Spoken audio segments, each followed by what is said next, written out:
Hi guys, welcome to Techavro. In this video, I'm gonna be showing you how to turn off comment on a Facebook page post.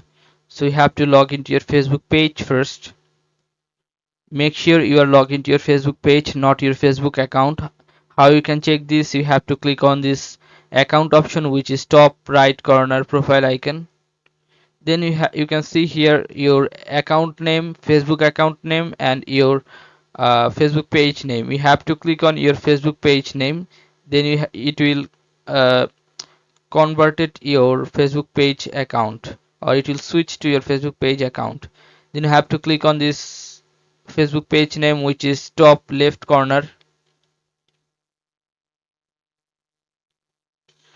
Now choose the post you want to stop commenting.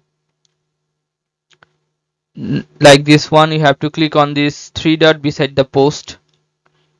Then you have to click on who can comment on your post, this one, and you have to make this thing public to profiles and pages you mention. Choose this one and click on OK or done.